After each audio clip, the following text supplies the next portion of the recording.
Hey, good afternoon.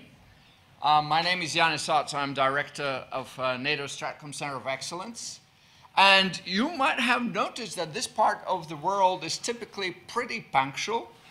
But we believe once you get a Mediterranean climate for almost a month, the Mediterranean habits start to kick in. So people have been slow to move in, and I expect they'll be showing up more as we start our discussion. So I'm very glad to open the warm-up event for Riga Stratcom Dialogue, which starts tomorrow, with the, what we would say, academic view of things. And last year we already had that with Neville, Dr. Neville Bolt here, as a part of a cooperation we have at the Centre together with the King's College London Strategic Communications Centre. Because what we really believe is that there is a lack of academic voice in a discourse, and what we want is to bring in more into the discussion, and also to point to the academic view as an important one. Because as we've seen time and time again, the current discourse of things does not really value academic perspectives as it used to, I would say, 20 years ago. At least that's the way I feel about it. So I think we're on a mission to change it. And this year, the focus is on Russia. And that is because we've tried to balance it out. In previous two Riga Stratcom dialogues, we've talked about Russia, but this time around, we'll focus on more on the substance of issues, rather than an actor-specific, being it Russia or terrorist or other interest groups. But still, especially in this region, Russia is important. Russia is an important element of about the discourse on the influence operations, about the way they're trying to influence countries around them and pretty far away from them. And therefore, it is also very important to keep understanding, to understand what are the nuts and bolts that make that thing work or not work. I suspect we'll learn today from a discussion. And what is, as I've said, important is go beyond the political sound bites we're hearing on this theme, either in media or in some of the other. Therefore, once again, I'm very happy to present you this panel. And Neville, the floor is yours. Thank you, Yanis. Good afternoon. Welcome, everybody. My name is Neville Bolt, and I'm the editor of Defence Strategic Communications, which is the independent academic journal of NATO Strategic Communications Centre of Excellence here in Riga.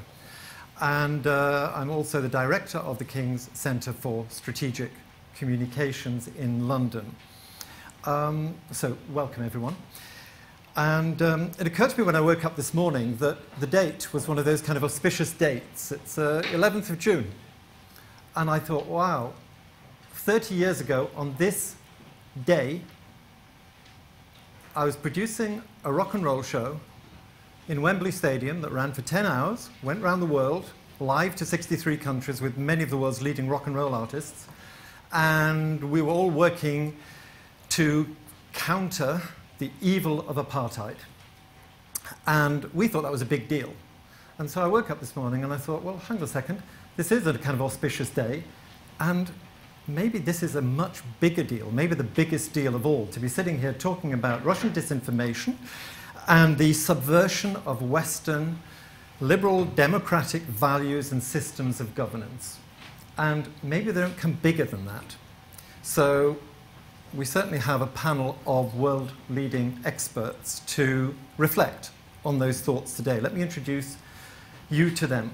Dr. Ofer Fridman, take a bow, who is a lecturer at King's College London.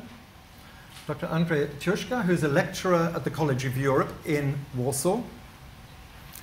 Dr. Claire Yorke, who is soon to take up her position as the Kissinger Fellow at Yale University in the United States, and Dr. Charles Kriel, who is the specialist advisor to the British parliamentary inquiry into disinformation. So I thought what we could do is just start off with a couple of comments from each of our experts, just to kind of set the base that we can then build on for the rest of this afternoon. And let me just give you a sense of the format before I do that. The format will be, I'll invite quick précises, quick summaries from each of our four experts. Then I'd like them to actually engage in some of those issues that they raise. And then in the third segment, what I'd like to do is invite you all to participate. And what I mean by that is not question and answer session, not this kind of very dry us and them approach, but we'd like to hear commitment, statement, and some deep thinking from you. But I beg you, be concise. Dr. Fridman, over to you. Okay, so thank you very much. And I was asked to speak in 5 minutes about Russian strategy in information domain. And the main question was, do Russians have a strategy? And there are two possible answers to that, and I have to be very careful. The first one is a short one. I would say, no, Russians don't have strategy, but. And but is very important because it leads us to a slightly longer answer. So first of all, to have a strategy, meaning you apply consistently and systematically means to achieve certain goals.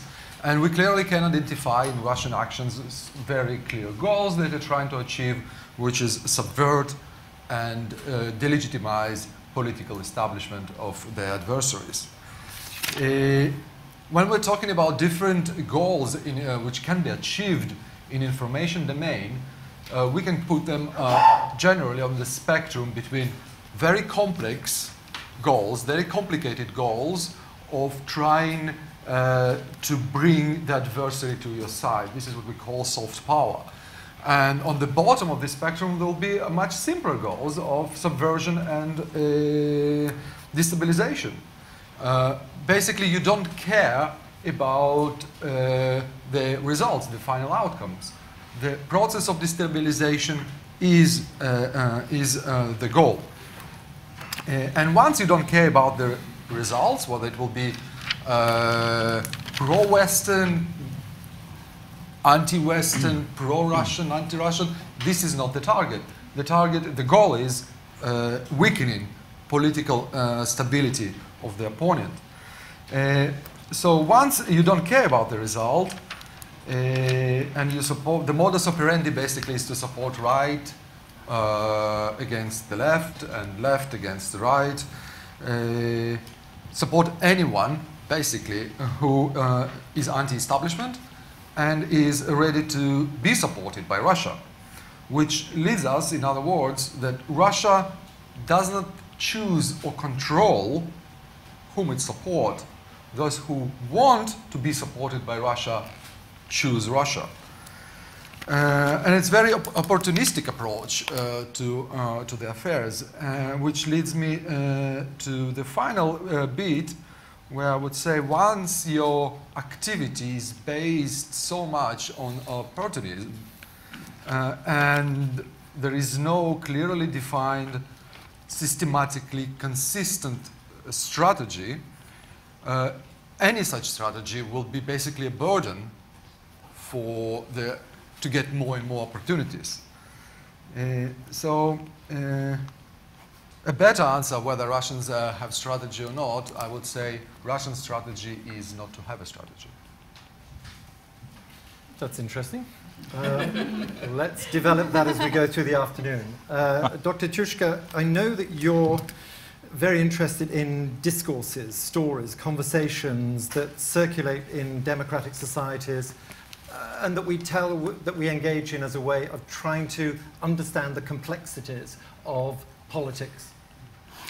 Thank you, Neville, and I'll be the more so happy to pick up on where Ofer actually ended with the statement that Russia's strategy is to have no strategy, and there should be a happy ending to that. No one should care, because apparently the consequence would beg itself why bother if there is no strategy, right?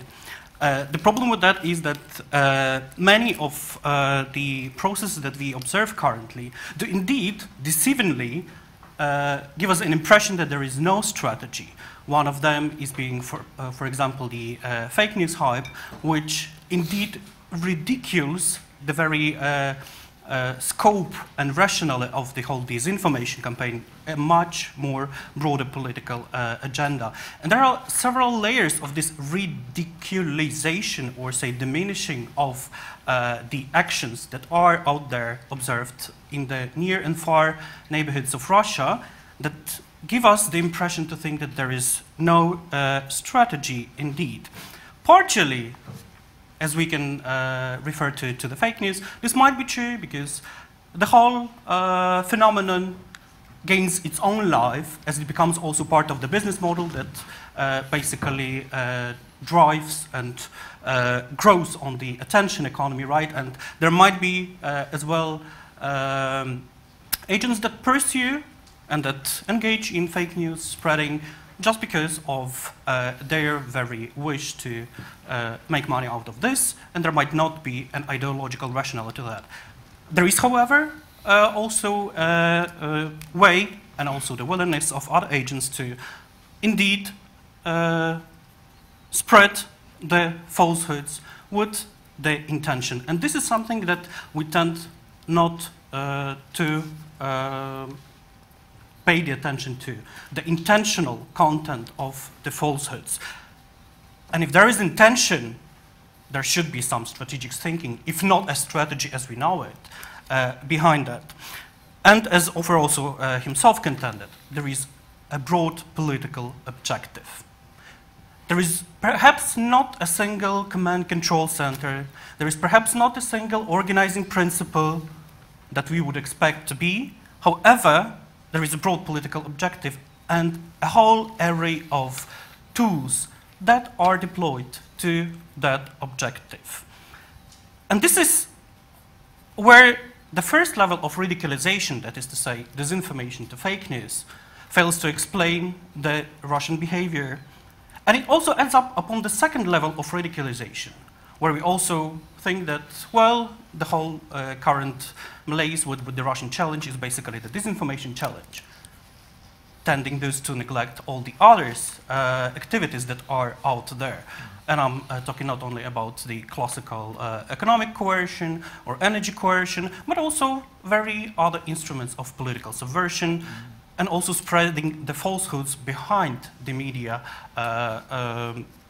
or say out of the media scope, say in official communications, to cite the very Putin's, or to refer to the very Putin's last interview with the Austrian ORF radio, where the falsehoods would be spread in the official communications of a state authority. The Henry Jackson Society actually 2 weeks ago published a report where it counted up to 50 tools of contemporary Russian conflict, as they dubbed it.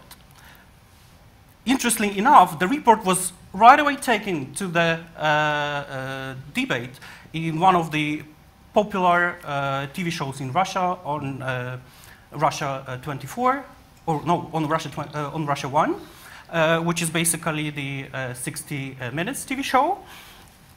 And it is also the moment where you would say, whenever something becomes discussed in there, you should rather believe that it has an importance.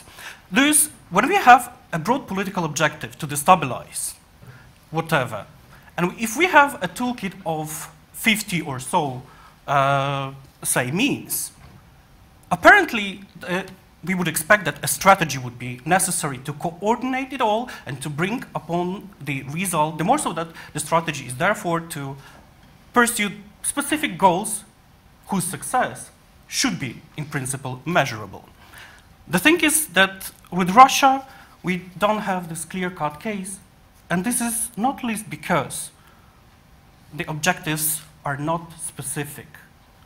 Whether subverting the electoral campaign in the US or France, it's not Russia focusing on supporting one candidate against the other.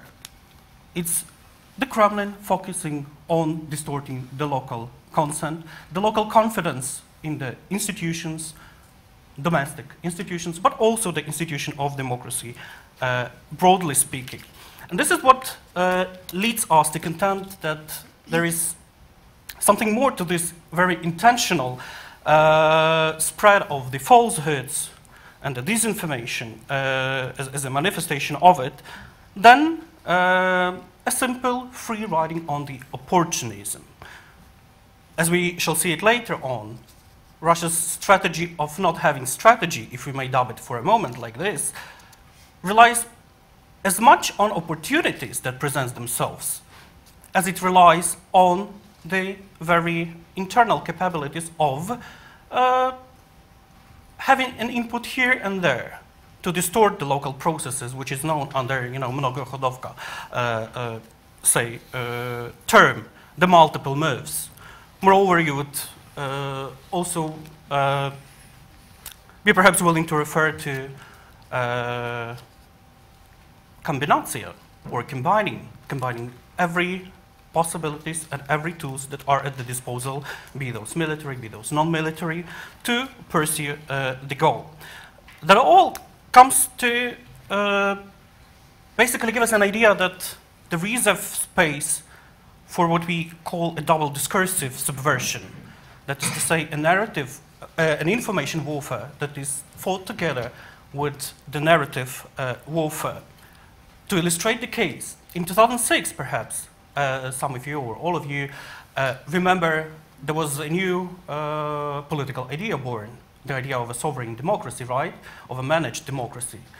No one perhaps took it seriously because, well, why would they? If the authorities in Russia tend to describe their state of affairs and the political regime like this, why would one bother?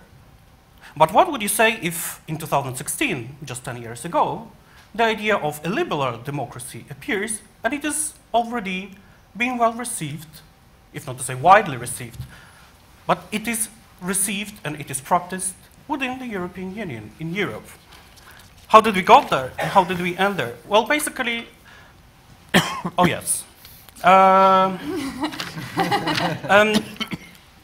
That might be a topic for our Q&A session. Indeed, what I just wanted to tell is that no strategy doesn't mean no problem.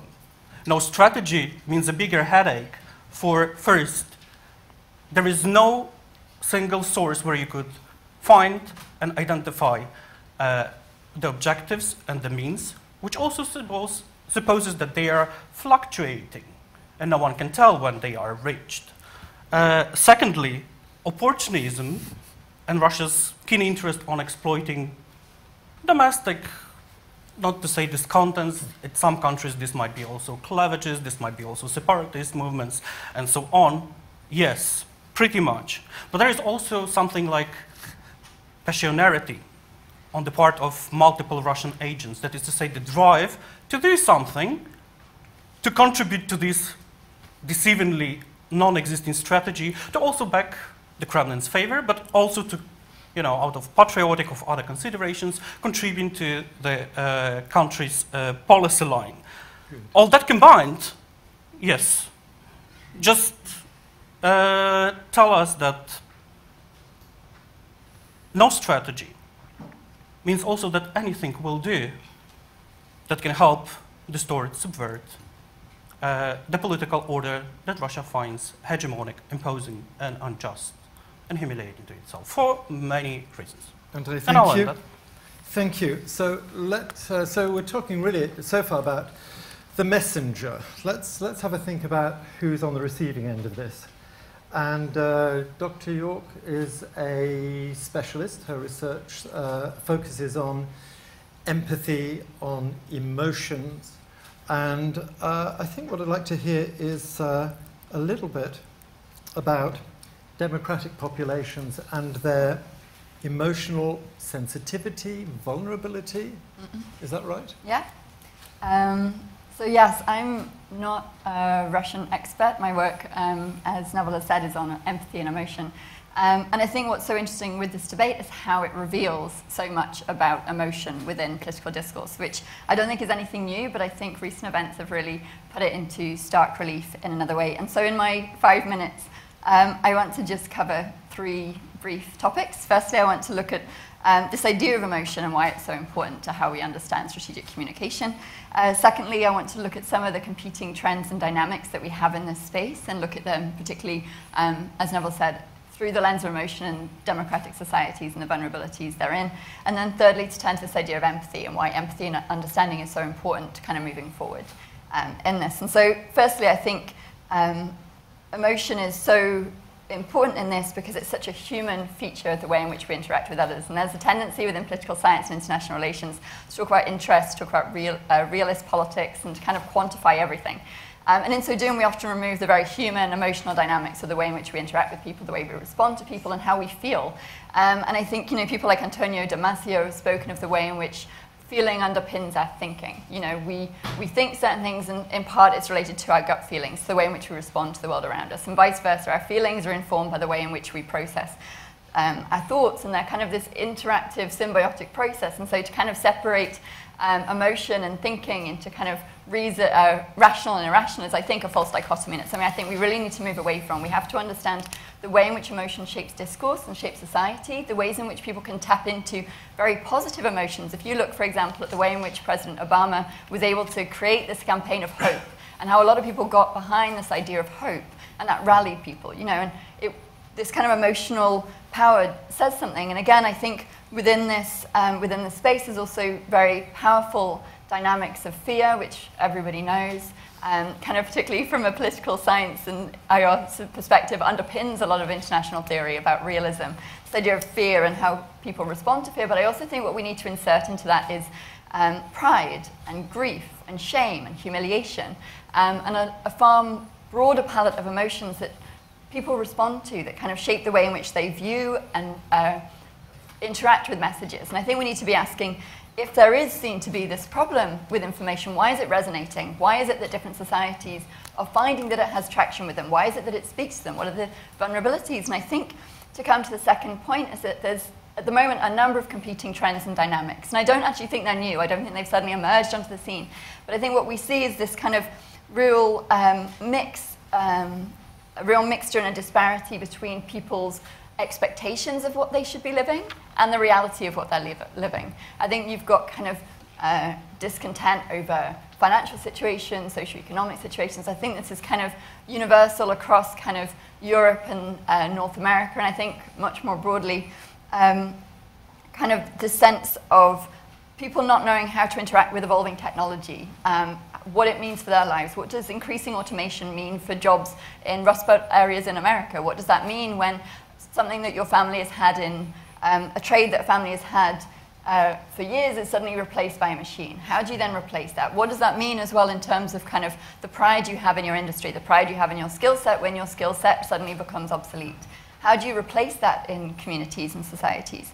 Again, I think you have kind of social media, which is able to reveal to people very different lived experiences. And that has a huge number of benefits because it shows you lives that previously we didn't have access to in an instantaneous moment. You can see what's going on in China, in Zambia, in Germany, in America in an instant. You have access to people who think like you, who see the world like you, which in itself can be dangerous, as we've seen, when it creates echoes, but it also reveals ways in which other people are living, which in itself can add into this kind of sense of how other people feel they should be living, and it doesn't match their reality, particularly when I think you've got political elites who talk about their view of the world and it doesn't match their reality. And they're talking about how we're getting more prosperous, and how actually people go, well, actually, at the end of the month, I don't feel wealthier. I feel poorer. I can't send my kids to the school I want. I can't buy the latest gadgets I'm seeing people having on Instagram. I can't seem to deliver that. And then people are talking to that dissatisfaction. And they're talking to kind of the glories of past days. They're talking to, and I think we've seen this in kind of nationalist discourses in various different countries, talking to when things were great. In the UK, which is where I'm from, we had Brexit with this idea of let's take back the power that Britain had, harking back to some a golden age that I'm not sure ever really existed, but in the memories, it's there, it's very lived, and it's a juxtaposition with what people see at the moment, because they're trying to make sense of the world. And I think, I'm very happy to come to this in more detail later on, but I think that's really why we need to be looking more at engaging in understanding and empathy and dialogue about people's different lived experiences. And I think it's very interesting that we look at the way in which political power is very often concentrated, and we had a discussion last night before today's event. Political power is very often concentrated in capitals, whether that's London, whether it's Paris, whether it's Berlin, whether it's DC. And often part of the problem with that is you create, again, these echo chambers where people all think similarly, even if they're of different parts of the political system, even if they're on different sides of the chamber. They kind of view the world, they know how it works through that political lens, and what they don't always know is, well, how does it work? How are people who are viewing it in rural California viewing it, in Detroit, in Newcastle, in Montpellier, in the south of Italy? How does that change? How are they communicating with them? And what does this mean? And kind of, there's a great opportunity at the moment, I think, to kind of use technology and use strategic dialogue and discourse and reaching out to people to engage people who feel marginalized.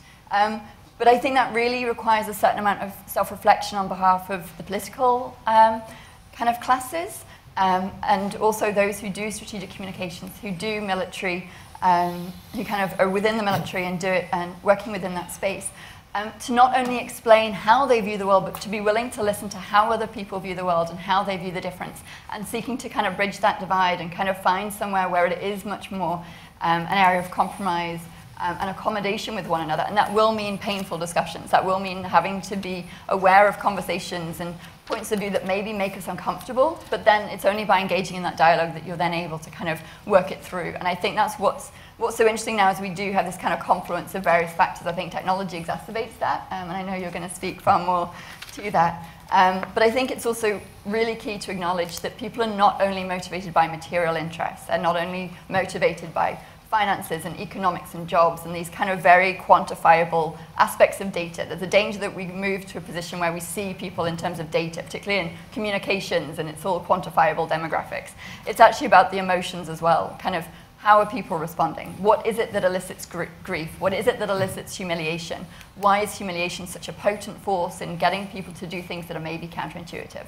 And where do people find pride, and how can you build these different emotions in so that they're not seen as something negative, but something positive that can be harnessed?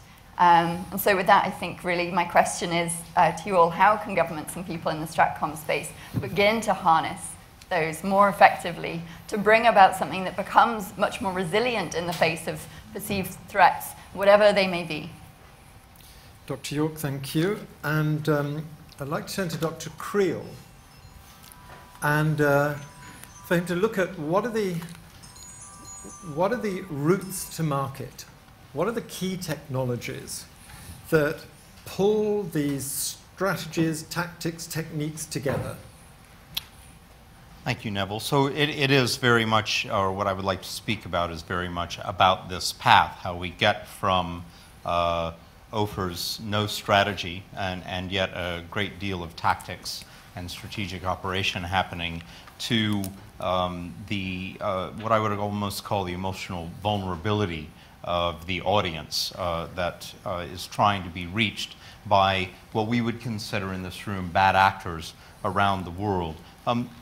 And it's through the use of a number of different technologies that are not necessarily mechanical or electronic or data tools, but in many cases they are. And this is what's changed substantially in the past wee while. What's almost become traditional as an operation in the manipulation of audiences and trying to destabilize societies is behavioral economics, where we begin to understand that individuals are not rational. They can research all they want in order to make a decision about buying a bicycle, but if they're primed by a really cool dude riding a white bike going by before they go in the shop, they're going to go in and buy a white bike and think that they made a rational decision when in fact rationality had very little to do with it. Another tool that's come up and is flying in the face, and there's a bit of a debate around this, especially in the work that I'm doing with the Parliamentary Investigatory Committee into Fake News, is emotional typology. where we're using 5-factor modeling in order to try to identify people across thousands of different behavioral types and emotional types so that we can then emotionally target them. We can identify who is vulnerable, who is not vulnerable, who's receptive to the message that I happen to be carrying today, and what words should I use in order to address them. The real key here about what has changed is emotional targeting.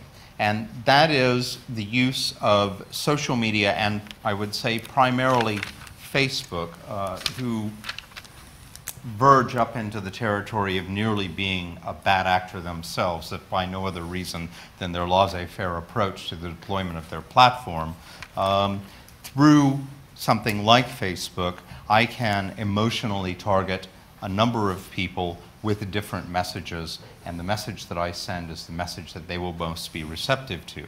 Now, what makes this so destabilizing right now and so difficult for us as a culture to deal with is I can do something now that I've never been able to do before and no one has been able to do before. If I have an end to which I want to drive a process, I can shout in your ear one thing and I can shout in your ear another thing, and neither of you can hear that I'm shouting different things in your ears, and neither of you have the opportunity to say, wow, that guy's crazy. Maybe we shouldn't be listening to him. And I can do this across millions and millions of users, millions of people on social media. So this micro-targeting to scale is destabilizing democratic societies. It's not destabilizing people in the middle, which is an argument that's currently being made by the likes of Cambridge Analytica and other operators here, saying that, well, it's very hard to change somebody's mind about something that they believe in the middle. And that's absolutely true. But it's not very hard to take someone who's out at the margins and push them even further, and to push them into action or push them into inaction, and to push them into further support or to lesser support, and in fact to push them to extremism. And in the middle of this, we're destroying, bad actors are destroying people's belief in truth and their belief in any institution whatsoever, with deep fakes and sting operations and so on. We're destabilizing people's faith in their institutions. As we've seen in, perhaps, I'm watching this happen in Nigerian politics at the moment, where a number of very smart people I know are not believing anything that they see after having suffered what was a quite horrific election at the hands of some influence campaigners that many in this room may know, but also we see it happening in American politics as well. And so this is the situation that we face. Computational propaganda is regarded as one of the top 10 threats to the civil society and to democracy. And it's an issue that really needs address and needs to be fixed in the context of this technology. It took us 20 years to create this problem. It may well take us 20 years to fix it. But in the meantime, we need some short-term solutions as well. Charles, thank you. That's fascinating. Just so I have a baseline, and we're talking about Russian disinformation, and we're hearing a lot of kind of nuanced and quite rich arguments which are starting to emerge here. I just want to kind of get right down to basics. So at the beginning, I suggested that Russian disinformation and this apparent undermining of our democratic values, societies, and governance systems is perhaps the biggest evil we face today. Just clarify, everybody, for me, am I wrong? Is this happening inside my imagination? Am I a conspiracy theorist? Anyone want to come on back on that? Okay, I will take the turn. First of all, no, you're not alone on this panel. But the main problem that we face now is to classify what Russians are doing and put it into the box. This is what we're looking for. We're looking at certain patterns that answer our expectations and our definitions of what is confrontations, what is warfare, and so on and so on. When I say that there is no, the strategy is not to have strategy, what I mean is it's not strategy how we define strategy. And obviously I haven't said, I don't believe that there is no problem. It's a big problem. But Russians have their own definition of what they're doing.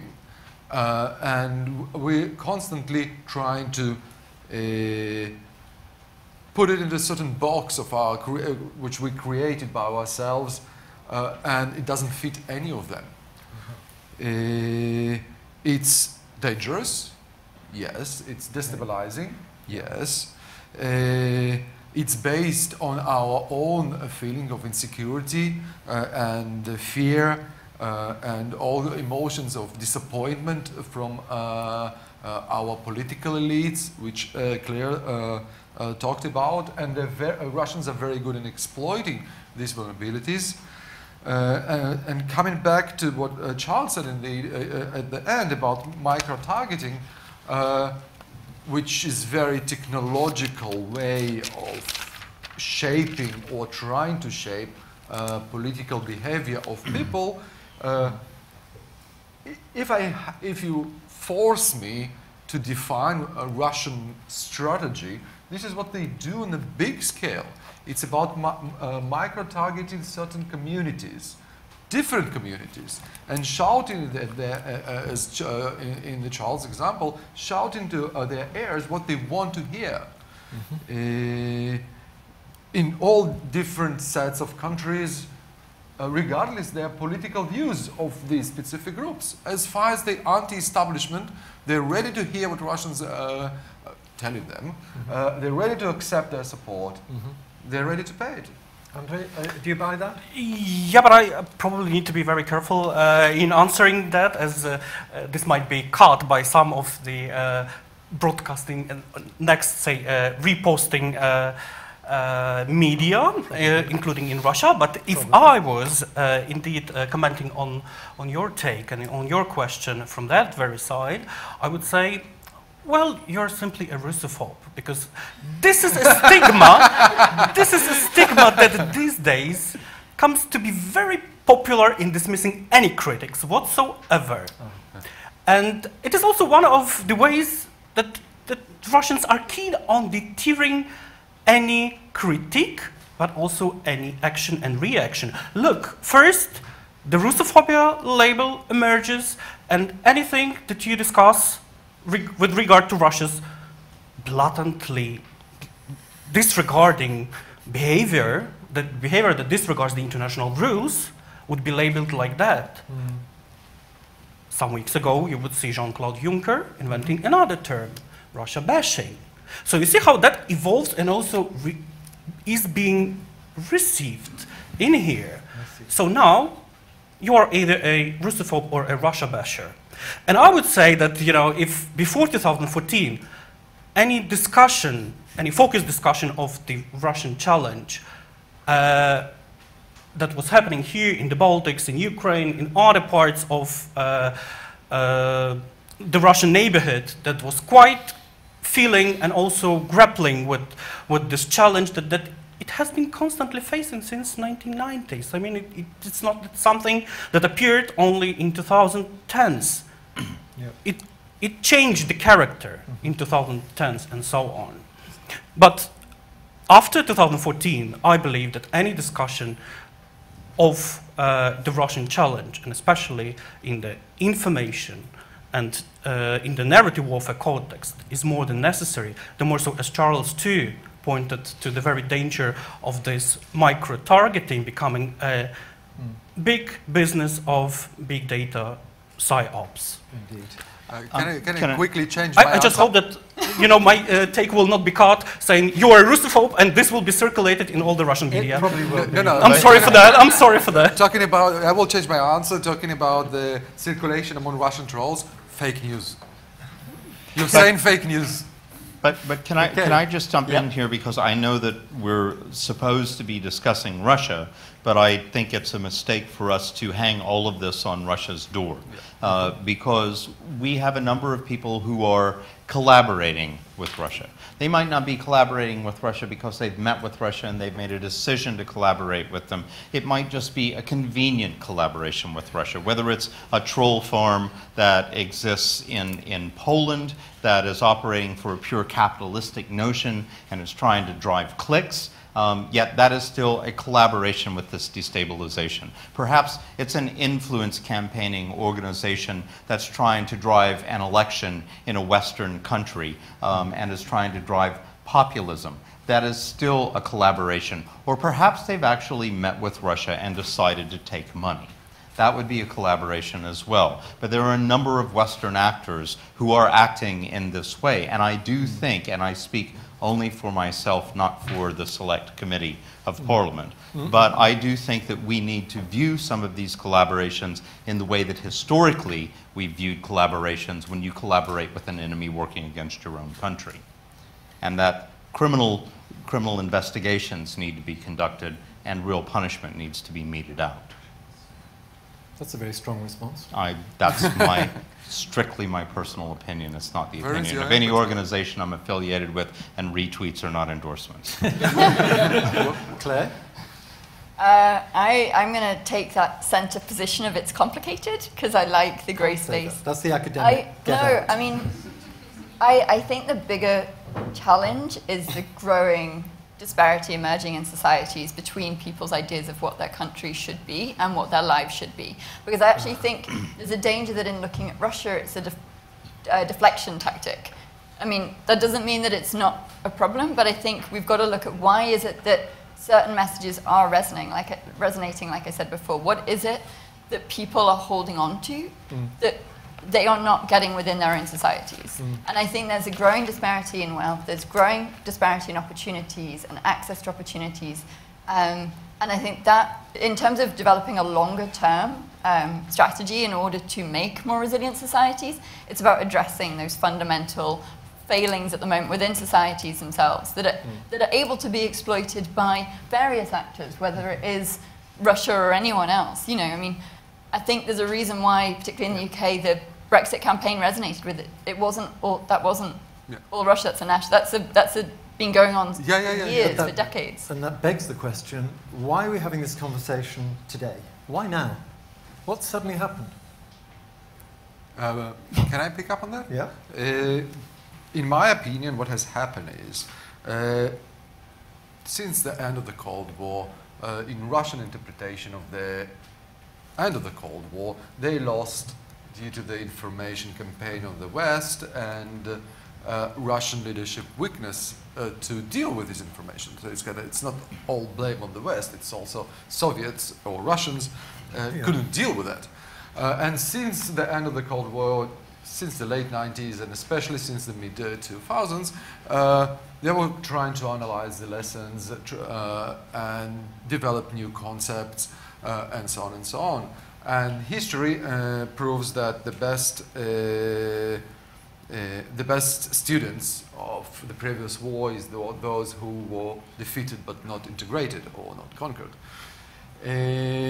So they were very good in analyzing technological advancement, social media, internet, online platforms, and trying to operationalize them for the information campaigns, much in advance of the West, who was for many years in this euphoria of soft power, and there is no actually real adversary who can do something against the West.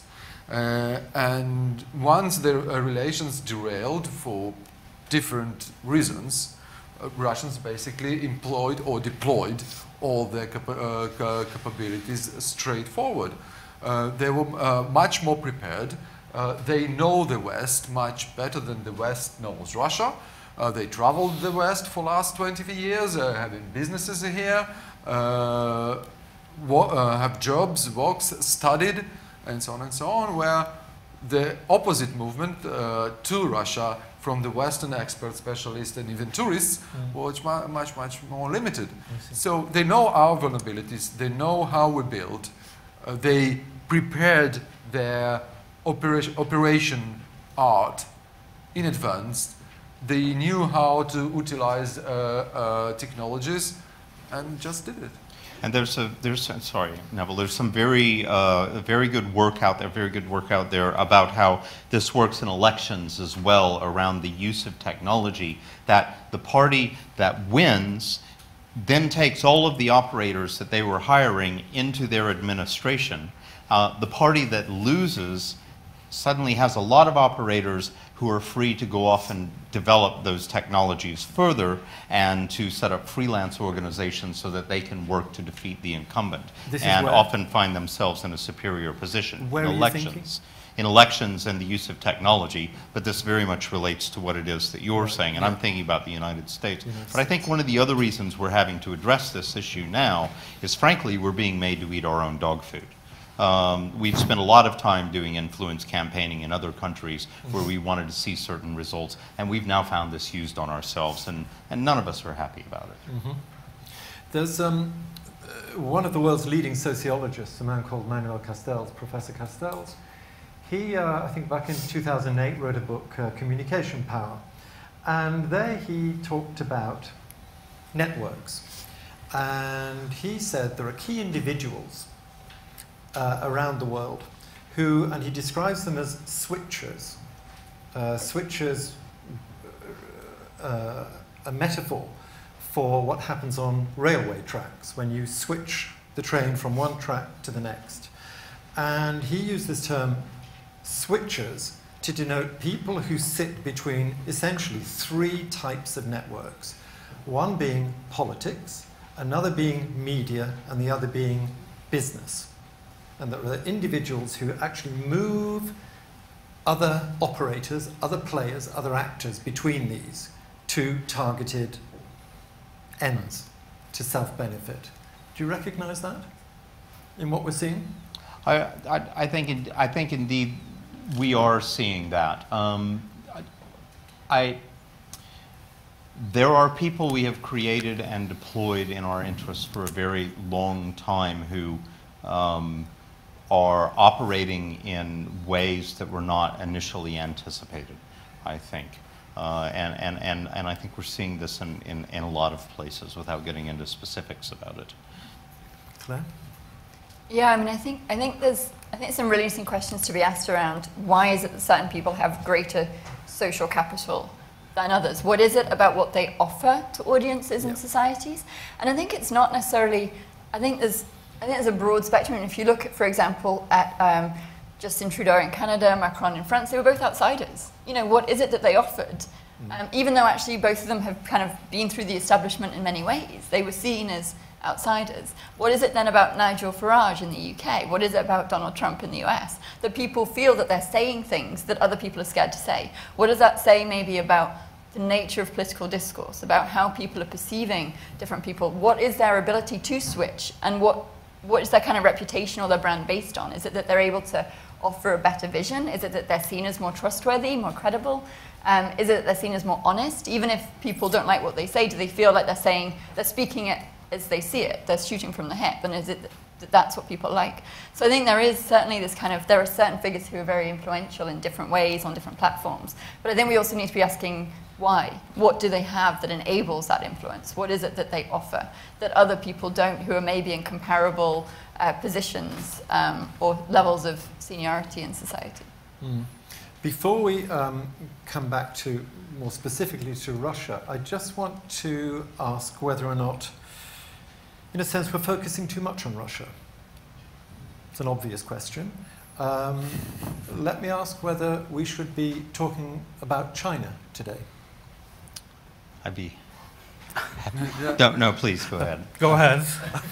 Well, I think, in fact, we should be talking about China, and that is coming from my position around technology and data and how it's being deployed in geopolitics. There is a reading of China's technological expansion that goes, they will soon have the capability to harvest data at the ISP level. across a number of different countries. Explain that. So what that means is on Facebook you can harvest the data that I allow you to harvest that I've somehow inadvertently, is usually the case, ticked a box or not ticked a box that leaves you with permission to look at my data. On the other hand, if you can look at data at the level of an internet service provider, that is, everything that I do, everything that I look at, every email that I receive and send, every phone call that I make that happens to digitally deploy, which is most phone calls now as well, then you have powerful access to data, but you also have powerful control over an electorate. If you combine that with some of the technologies that are being deployed now too, like cryptocurrencies, which China is very involved in, if you, let's call them oblique surveillance technologies, which would be your Hawaii phone, then you have a really powerful system here, not only for looking at an electorate and a population and a civilization, but for controlling it. And if we then add to that programs like Chinese social credit score, and think about that in relation to how it might be deployed around the world rather than in a single country, it's a powerful and frightening development.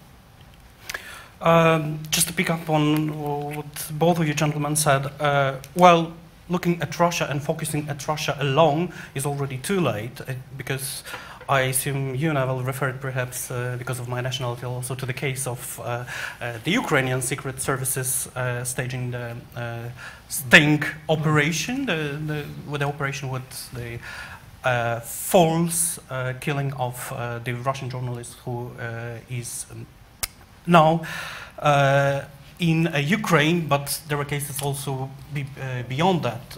Recall the 2016 Qatar crisis and the spat between the two countries in the Middle East that just appeared because of a fake news item spread in there. And the danger is even more so growing if we take a look at the whole disinformation field as and not necessarily elitist project and not necessarily governmentally controlled project. Ofer was already referring today to the fact that whereas Russia has a broad political objective, it might not necessarily be in a full control, command and control of the operations that are taking place. And here we also talk about various business entities that also do their profit in the growing attention economy. We also do talk about criminal networks, hacktivists that were also described once by President Putin as artists because they are also free souls. And if they allegedly show their will to help state in its struggle against the alleged enemies, why not? And in all that, we also see the growing use of those private mercenaries and private businesses by government, including in, first and foremost, in Russia, for the disinformation operations. I recall a quote from the former president of Estonia, Thomas Hendrik Ilves, as he was interviewed basically on the occasion of, well, not on the occasion, but about the 2007 cyber attack on Estonia that was not really traceable officially to Russia, but of course everyone knew whom the attack is to be attributed to, although it was apparently conducted by a private network of hackers. He described the whole operation as a good example of a successful public-private partnership, ironically meaning it, but this is perhaps a growing problem where the business comes into also this very governmental effort. Yeah, I will pick it up and bring what Claire was talking about to the general discourse. Should we speak about China?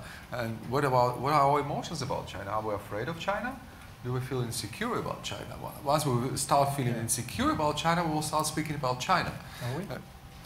once we will start fearing China, and we'll feel very insecure, at least to the same level as we feel insecure about Russia, then we will start talking about China. What about you? What about me? Are you insecure about China? No, I'm not insecure even about Russia. Oh, very self-confident. Claire?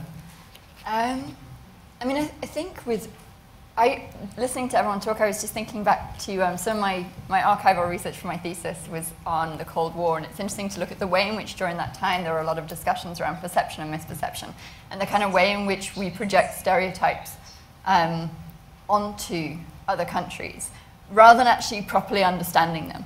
And that doesn't mean you like them, it doesn't mean you agree with them, it doesn't mean that you necessarily want to be friends with them.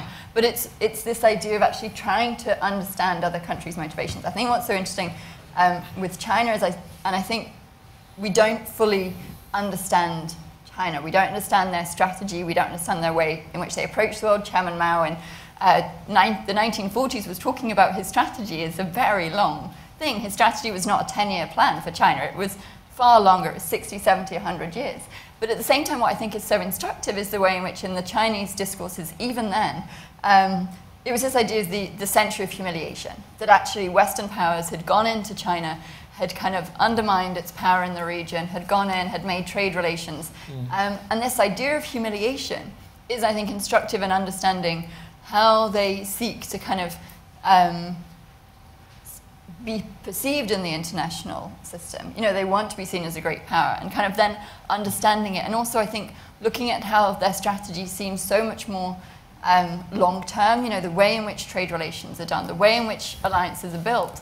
They don't just look in the short term. And I think that's something that we have to understand is, where do they see it going? Like, why are they building the networks they are? Why are they harvesting data as they are? Why does any country?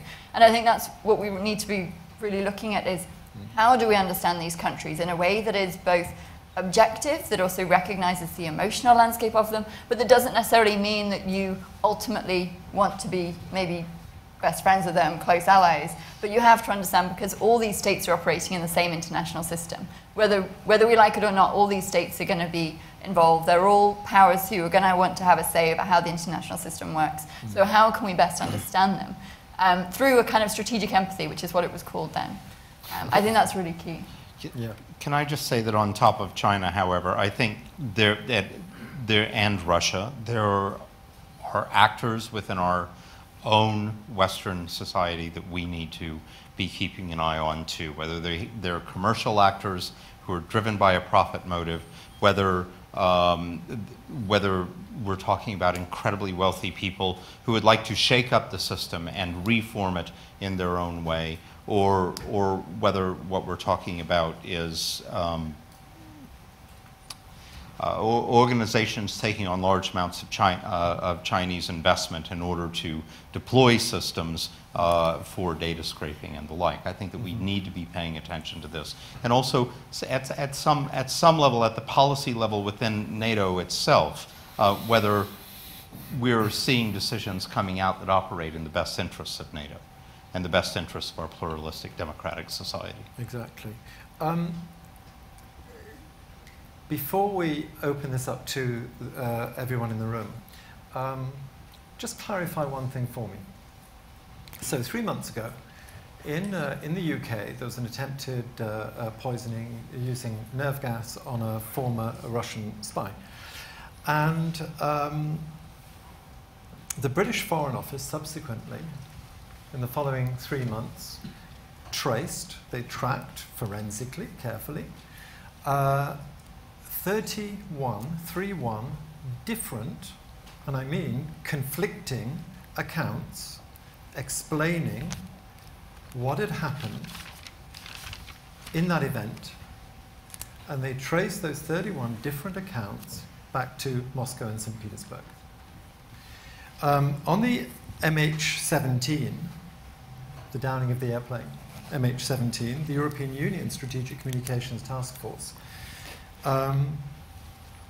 traced 57 different and quite conflicting stories. How does that work? It doesn't, as I said, it doesn't matter. The result doesn't matter. The idea is to steer the water, and whether who wants to hear the story will hear the story that he wants to hear. Whether it's as far as it's anti-establishment, some player that is capable of shaking the water, it works. Mm-hmm. Andriy? Well, I just wanted to say that we partially already addressed this issue as in previous discussions on the strategy of no strategy, which also means no commitment to a specific goal and no commitment to reality as well and objectivity. It doesn't really matter what narratives do you promote, just because the aim is not to make your narrative heard, but rather to spoil the narrative which supports the truthful representation of events. So the more, the better. The more conflicting narratives, the better. It all is conducive to the aim of diminishing the level of trust as well as the level of truth, and the truth is an idea itself. Good. One of the issues across this, unfortunately, is when we turn around to try to do something about it, when we try to trace a source, it becomes incredibly difficult because the organizations that control the means of dissemination are phenomenally uncooperative. Now, the Foreign Office might well be able to gain or pay for or be granted fire hose access to Twitter and trace a story, or even trace a story in real time and the different manifestations of it. But when an investigatory committee in an arm of government approaches Facebook to try to chase down ads that have been placed by the Internet Research Agency, without pulling teeth, the most help you'll get is they'll give you a set of ads that have been paid for in rubles, which is not a really very good way of tracing the source of an ad. Yeah. So there's an obstructionism on the part of big companies whose interests lie in the distribution of this disinformation, because there's big money in the distribution of disinformation, and also because it takes a great deal of resource for them to fix this problem. And they simply don't want to spend the money or be prosecuted. Okay, well, on that note, we have another half an hour of our time. So what I'd like to do is involve you far more in the conversation. And I'd like to hear from you. Let's not do question and answer format. Tell us what you think, and hopefully your answers will be concise and substantive. And please identify who you are, where you're from, before you make your statement. And then we'll let other people come back on you then. Thank you. And thank you for a substantive and constructive discussion already. My name is Liisa Past, and I'm the Chief Research Officer for the Cybersecurity Branch of the Estonian Information System Authority in Tallinn. Okay. And my question addresses sort of where we started and where we ended. The idea, which I think is a false dichotomy of strategy and no strategy, and how do we fit the 57 narratives into it. I think the Western misunderstanding is not strategy, non-strategy, but that of the chain of command and civilized policy making. Okay. That political intent somehow gets, or national interest somehow is translated into policy that then is translated into operational steps. Whereas it's very clear from what you're saying and what has been written over the last few years, if not decades, that Russia is reactive and opportunistic in what it does and also who does it. You know, the idea of racketeers, proxies, these public-private symbiotic relationships were mentioned. So I would argue that Russia has an idea of national interest, and then the strategy is to throw spaghetti. You know how you teach, and it's a metaphor I've used, I apologize to those who've heard it before. You know how you teach kids how to know if spaghetti is done. You throw spaghetti at the wall, and the one that sticks is the one that's done. And if you have to throw 57 spaghetti, so be it. It's a mess to clean up for everyone else. So I would say that Russia's strategic objective in sowing this doubt and confusion is exactly that, is to troll the agenda. And aren't we already victim to that, in that we spent a good 100 very valuable man-hours in this room doing exactly that. Yeah. Hasn't our agenda been trolled already? Anybody want to come back on that? Or develop the argument? No? Okay, you do it. You're absolutely right. But the problem is our problem. When you're talking about a national interest, are you talking about European Union national interests? Are you talking about separate states inside the European Union which try to defend their national interests, but then they're restricted by European Union or not restricted by European Union? So we have this system that complicates decision making and chain of command, as you said, command and control, to defend national interests. Because what interests are we defending, and what is the system that's supposed to do so? And Russians are very good at exploiting that. Neville, can I just say, I'm not sure that I agree with the two of you completely. I think that there is a tactical reason for deploying 57 different stories that is not necessarily to see which one works, but rather to be able to send 57 different groups to the story that's going to work for them. And so I think this deployment of a number of different stories is a part of a scaled micro-targeting strategy. Interesting. Claire, do you have a thought on that? No? Anybody? Yanis? Do you have a mic? Well, yeah, thank you. Also, a bit to continue and kind of few extra thoughts. Well, actually, I wouldn't be that sure that they've been doing real micro-targeting. I think, my sense of the way Russians did it is most of the kind of gut feeling throwing things rather than what is a proper micro-targeting, what we see when the algorithms are used and big data and et cetera, et cetera. I wouldn't give them that much credit. But I wanted also to pick on the thought that aren't we too much focusing on what Russians doing instead of thinking about what are the vulnerabilities that they're exploiting? And I think that sometimes is the best way to go forward. It is looking at where we're vulnerable. And here I would want to actually highlight what Claire said about the emotional detachments. And I think here it is easy to diagnose the problem. There is an emotional detachment between the central governments and then the audiences for whatever reason, which would be actually interesting to explore a bit what is the reason for that. But then, what do you do with that? Do you follow these emotions? Is that the good way to govern? Is that the good way you pursue a policy? I'm struck all the time here in this country, all the data that you look at, there's never been a better time to live in Latvia than it is today. When I say it, people are typically shocked because their emotional status is very different, but that doesn't change facts. So the dilemma here, you said, well, let's governments to kind of attune to that emotional factor.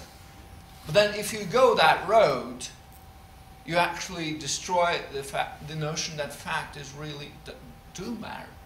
And here is, I think, the dilemma. What I'm certainly struggling. So, and I'm kind of with you. If you're in the politics, if you want to win elections, you just go with emotion. I think that's the status of it. Sorry, but that doesn't deliver the actual reality. Can you build a bridge not on the facts but on your assumption of physics? I'm not sure it's going to work. I would send my children on that bridge. But that's where kind of it leads. And the question I would want to ask to all of you is, what would deter Russia? Yeah, thank you. Should we answer that? Yeah, unless anyone else wants to. Well, I think this is a very good question for closing the debate. But before answering what will deter Russia, we indeed need to identify where it is successful and indeed in what kind of vulnerabilities it exploits. You were rightly referring to the local discontents and emotional politics, but as an IR person, I would also add a theoretical perspective on every debate that involves domestic and international influences, because we need to get the things straight. When we are talking about a central country where the discontent between one or two groups of domestic audiences and the central government or the establishment, broadly speaking, exists, it is for the indigenous people, it is for the, say, domestic audience to decide that conflict, if it turns into conflict, or simply disagreement. It is another matter when an external power tries playing the cards by exaggerating the conflict even further. And this is what is a case of the intrusion into the digital sovereignty as well, because whatever happens in the discussion between the government and the society today is in many ways happening in the digital way. Digital communications from the governmental authorities, not only on the eve of elections, but also on the everyday basis when we have the legislative communications, right? And also the feedback and the very public discussion. Where does it happen these days? Less and less in podiums like this, but more and more in the online environment. And when we see an external power intruding into that, this is already a case for concern, and also we need to think in terms of governmental responses, because what I can tell that by far the private and the NGO sector responded well to the fake news, to the extent it could. The problem is that this is not the level of problem solution, because the problem is the intrusion into the sovereignty of other states. And we know what to do with that in the Westphalian system when it happens on the physical ground, but we don't know what to do with it in the digital IR. And the more we transfer the relations between both domestic audiences but also international relations to the digital sphere, we somehow end up without having a clearly regulated area of behavior in there.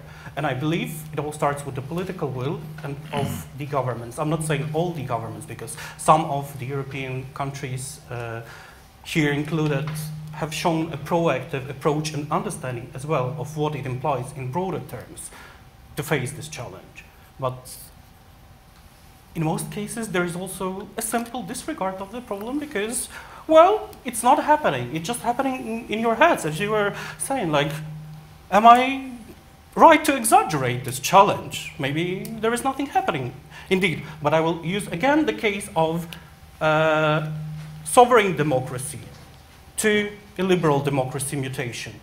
We see not only how the discourse was stolen and a fictitious narrational concept was inserted, but we also see that it has a contagious effect.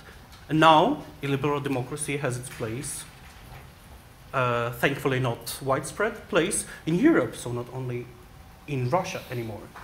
And this is the danger when there are no boundaries, but paradoxically, the violation of those boundaries does indeed happen through hostile foreign activities. And I think sorting out that this is not the internal matter, but the international matter is the first thing for governments to realize. Good. Claire? Yeah, thank you. Yeah, I think it's a really interesting question. It's something I struggle with a lot because my work in particular looks at this kind of interface between emotions and politics.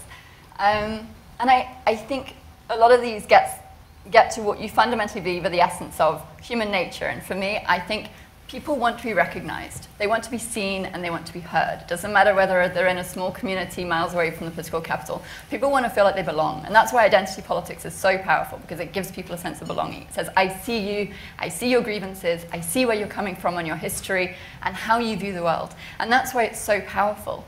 And I think we have to be careful that we consider facts to be different to emotions. Because you can show me, I'm on the cusp of like being a millennium. I'm just about a millennial. But you can show me that my life chances have got better. You can show me that my generation is wealthier. I know that I can go to my friends and they can go, I do not feel it. I do not feel that I am wealthier. In London, we cannot get on the housing ladder. I do not feel I have more left in my pocket because they're telling me that the older generation have a pension and I'm not going to have to. I'm going to have to wait till I'm 80. And so, yes, factually, the life of millennials is better. You know, we're meant to be securer, richer, safer. We've got access to far more than we ever did, but people don't feel it. And people vote on that. And I think what's so interesting is emotions don't have to be negative. And I think people kind of expand or contract according to the kind of emotional potential you give them. And if you give people fear, they close in, they hunker down, they batten up the hatches, because that's a totally natural response when you're scared. But I think if we start to get politicians who go, I hear you, I'm listening. What is your grievance? What are we missing? What have we not seen? And if you can get politicians who can engage in that and go, I see where you're feeling really left out because of employment right now, because we've moved the factories to this other country where labor's cheaper. Instead, this is what we're going to do. This is how we're going to help. And I think a huge part of it is that we've got to get the human back into politics. We've got to get politicians who can listen to people. And I think, look at some of the greatest speeches of the last kind of 50, 60 years. People like Martin Luther King, I have a dream. You know, I have a vision of how we can do things better. You know, you look at the kind of the way in which Obama and the kind of liberal democracies around the world, maybe not necessarily in America as we've seen since, you know, but was able to say, yes, we can. You know, we can make something different. And I think we need to see more positive kind of, here's this way that we can do things differently. But it has to involve people listening. It has to involve people with the power and the ability to listen to people who have different opinions and who have different experiences. And particularly because some of those people who get to politics have come from those backgrounds, but then it's not always easy to still make the connection to where they're from. I think we've just got to, I think emotion's a really powerful tool, but we've got to become attuned to it, but we've got to find a way to harness it positively and constructively while acknowledging the effects of some of the more negative grievances and hurt that's gone on as well. That's exactly what Donald Trump would say he's done. Yeah. And I think that's what we've got to acknowledge. That is why Donald Trump has been so powerful, is because he has spoken to people who have felt marginalized. But the problem is, few people are giving alternatives. And, you know, there's a danger that you concentrate on, you know, look at Hillary Clinton and her campaign. She called Trump supporters a basket of deplorables. Doesn't matter if, you know, she might think that, but if you say that, you marginalize people because you say they do not matter. Yeah. And that's the problem. And so we've got to be really careful that in moving forward, you find a way to bring in people from the points of view that we maybe don't always agree with. I say we as if we're all of the same point of view. I'm aware we probably all vote for different people. It's a linguist slip, but I think it's one of those things we have to look at. I'd like some of our group here today to pick up on those thoughts. Savita? How to make yourself resilient towards emotional threats? What do you think? What do you think is the way forward? I don't know. Yes, that's why I'm asking. Yes, you do. We just heard excellent masterclass for Mr. Sartz. If I don't know, he's making his presidential campaign here. But what's to do for our audience? But Sarvita, I know that you think about these things all the time. So yes, we do. Let With us the into your University of thinking a Applied bit. Science, we try to develop cognitive resilience. But I want to hear your answers. Okay. Thank you. Who wants to pick up then on Sarvita? Do you want to go sit? Yeah, go on. So first of all, coming back to your point about the fact that Latvia is in the best situation that it has ever been, which is fact, it's fine, but the problem is it's not where we are, the problem what we have expected to be. So this is what it creates, and this is answering this point, which very much related to how we deter Russia. Because we deter Russia by creating resilience. And we what is resilience? It's having a mutual dream of a better life that we believe that we can achieve in our time life and provide to our children.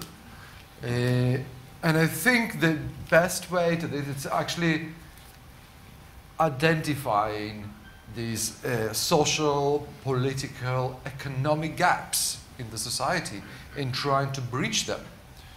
The deterrence of Russia or any other player that tries to intervene in our, or utilize or exploit our divisions, social divisions or economic divisions, begins with that we say this is the real problem.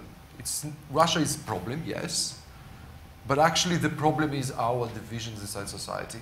And this is what we have to address first. And build self-confidence. this all sounds very nice, and it's kind of very soft and fuzzy. What is self-confidence? I don't know what that means.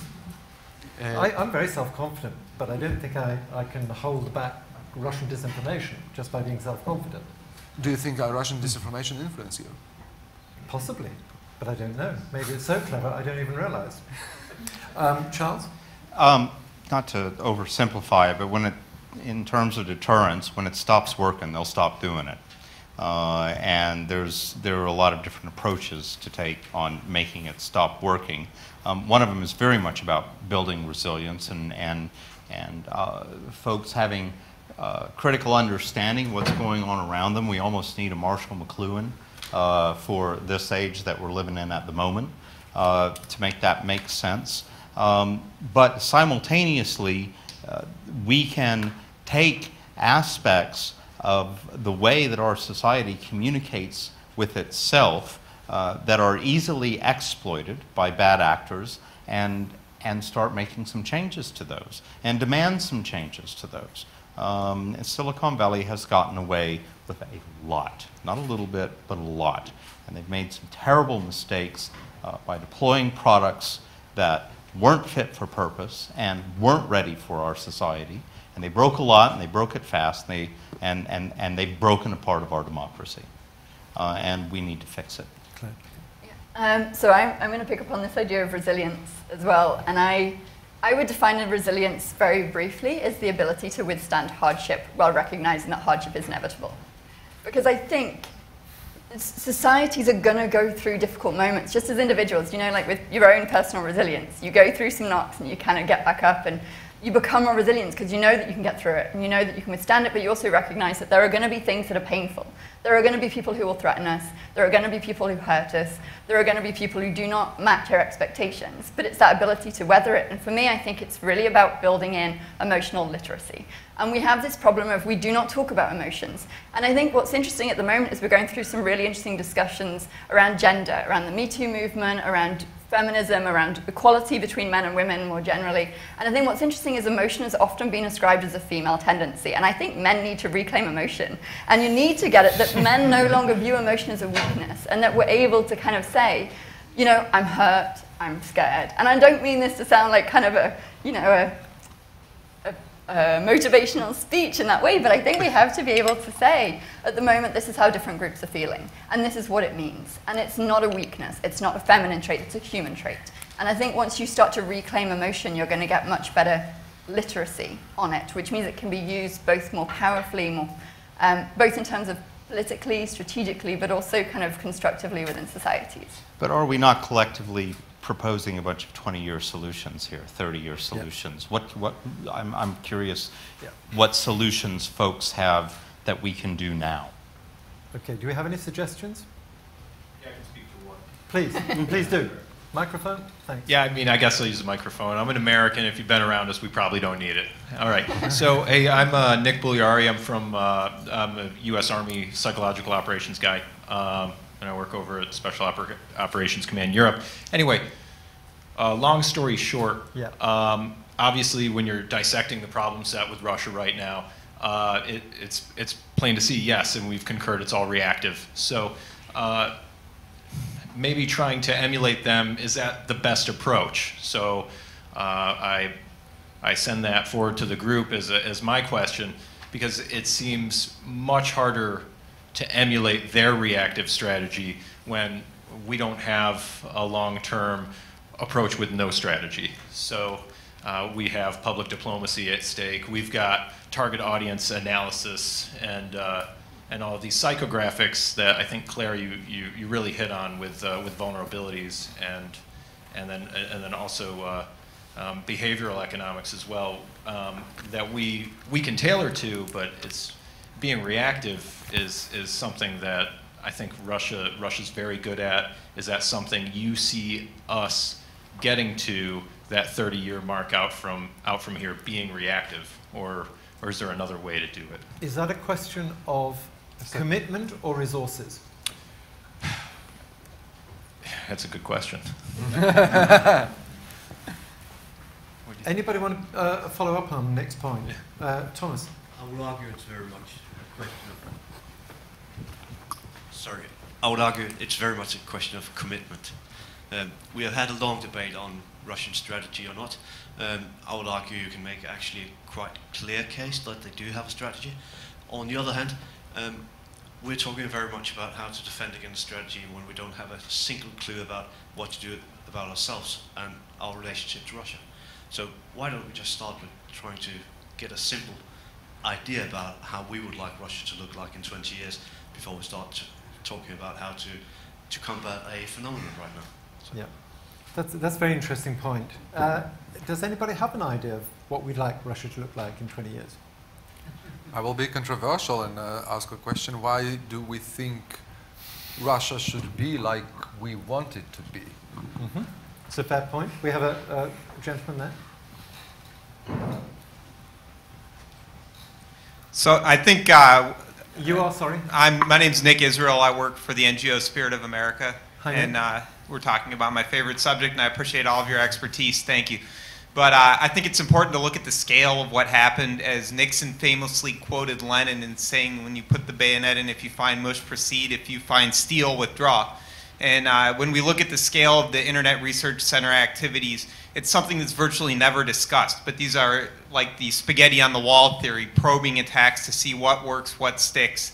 And at the same time, Russia's a very complicated society. You look at the relationship between Kadyrov and the Kremlin. When something happens, I rarely hear people ask those questions. You look at the struggles between Moscow and Tatarstan, the economic situation, and you have to take a step back and remember we're dealing with a country with an economy the size of Texas, with difficulty building elevators for their apartment buildings in their country. So I think it's very important we avoid the trap of putting all of our problems in this basket. And I appreciate you bringing up the China discussion, because when we look at what they're doing with technology, it fits into this discussion much more acutely in a way that discussing the Russian disinformation would have been ahead of its time in 2012. Discussing the Chinese situation now is very appropriate. Yeah. Read Neville's journal when it comes out. Hi, Kevin Walsh from this centre. Is not part of this problem we're talking about Russia, how Russia should be, where the fundamental question is the problem is not Russia and the Russians, the problem is the Kremlin. And actually, if we label half of our problems the Kremlin, we get away from Russophobia or Russophobia, which is, do we really have a problem with the Russian population, or 95% of them? And the problem is the Kremlin, the people at the top, and those people they are employing to operate against us. So it's not the issue, a bit of labelling, it's a bit of semantics, but the problem is actually the Kremlin and the hierarchy, and not the Russian population as a whole and in general. Anyone agree or disagree with that point?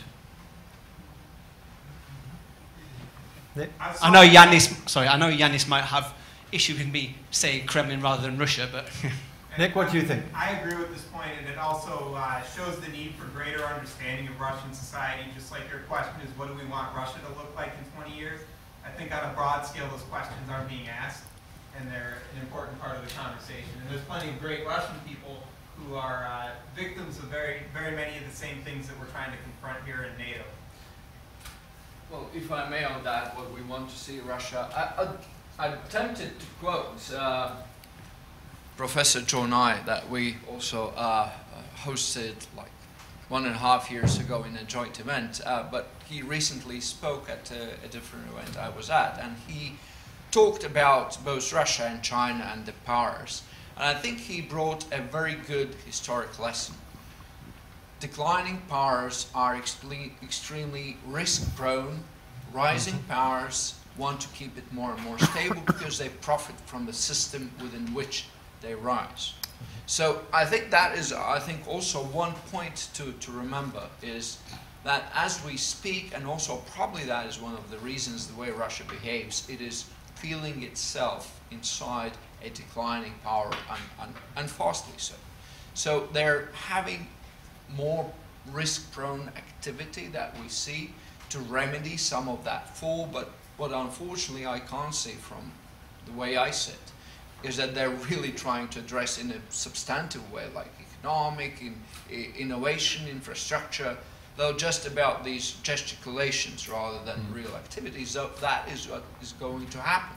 And I'm not sure that is kind of 20 years dynamic in Russia we all want to see. Because I think it just creates a different kind of risk appetite that is, well, certainly, if you look at history, has given a couple of world wars. China, on the opposite, they deliver, and I kind of agree, their technological dynamics is the one that we really have to worry about. The way they approach big data, the way they invest in the machine learning technologies and the way they solicit their technology all over the systems we've been building, that is a long-term big issue. But there probably would not be, at least in a sort of foreseeable future, ready to exploit in that kind of risk appetite way the Russia we've been saying. They're still the ones that profit most. And at some points we even see they're the ones that key proponents of the world order as we see it. Thank you. So, we've come to the end of our time, so what I'm going to ask you to do, all four of you, is just give us one closing statement. Nice and concise, yeah? Charles, you want to close? Come on, you're on. Never hoping to go last. No? Data is a much bigger issue than we thought it would be this year. I think it's going to be an even bigger issue in the coming years than we think even now. Identifying external actors as our biggest problem is appropriate at the moment, but I believe we need to keep an eye on our own actors. And some interesting places to look at the moment might be, have a look at Argentina, have a look at the last Mexican presidential election, have a look at what's just happened in Nigeria recently, see who the parties are that are involved. Be surprised and in awe when you discover what countries they happen to be based in and just how far down the road from you they happen to live. We need to pay attention to this. We need to know that it's out there, that a lot of us are working with a lot of them, not necessarily colluding. Perhaps it's coincidence, perhaps it's convenience, but we need to clean up our own backyard too.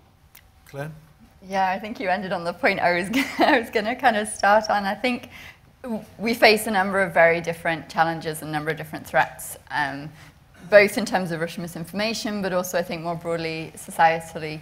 And I think really resilience comes from being able to address and create strong, vibrant societies where you have a constructive dialogue with different people, but you also have a much clearer kind of vision of what we want our societies to look like. Not what we're not what we are against, but what we're for. And I know particularly in the Brexit campaign in the UK, I felt that there was not a significant argument for why Britain should remain in.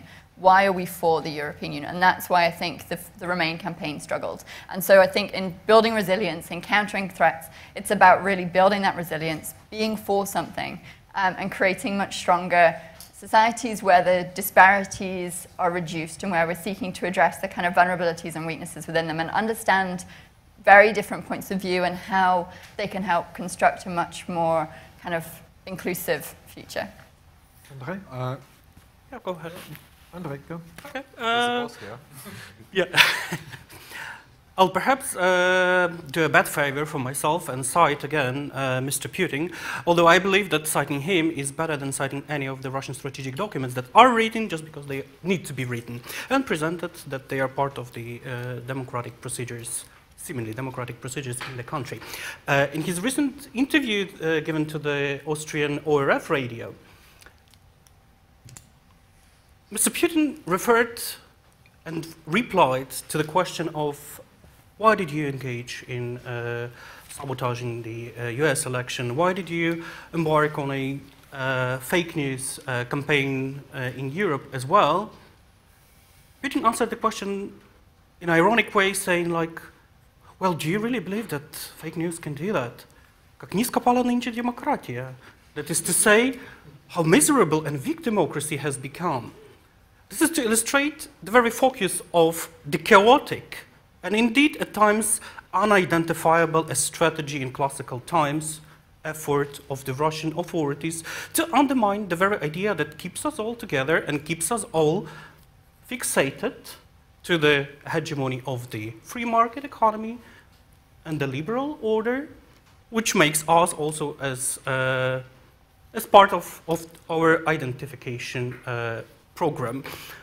This is to say, the focus indeed should not be exclusively on countering the Russian threat, but also investing in rebuilding our societies and rebuilding basically the institutions that make up our societies, rebuilding the trust, rebuilding the democracy practices as well. Andriy, thank you. Ofer, nice and short, and in reference to what Yanis said about how, in the latest comments, how should Russia be, or how it will look like, whether it's decline or not. There is a paradox of the vision of relationship between Europe and Russia. On the one hand, a strong, assertive, self-confident Russia is a problem for NATO, it's a problem for the European Union. But on the other hand, and this is something we have to remember, that weak, politically unstable, economically failing Russia is not lesser, if not to say even bigger problem to Europe and NATO. We're talking about biggest nuclear power that will start falling apart. Do we want to find ourselves in this scenario? So it's got a paradox of relationship, and we have to deal with Russia very carefully, saying that it's a problem with the Kremlin. If Kremlin goes tomorrow, we will find ourselves in a situation when we have the biggest nuclear power falling apart, economically failing, politically unstable. Do we want to get there? Interesting. So I'm not going to try and summarize everything we've discussed today, but I'll leave you with this one thought, because this Facebook message on my phone refers to one of our distinguished panelists today. And it came in overnight, and it reads, Charles Kriel is a propagandist working for the NATO Aggression Pact. And his Corsham Institute is nothing but a way to whitewash NATO propaganda for NATO's much-desired war on Russia on the news feeds of unsuspecting Facebook users. This is how my government spends my taxes, to force propaganda on me. Such is life in the totalitarian West.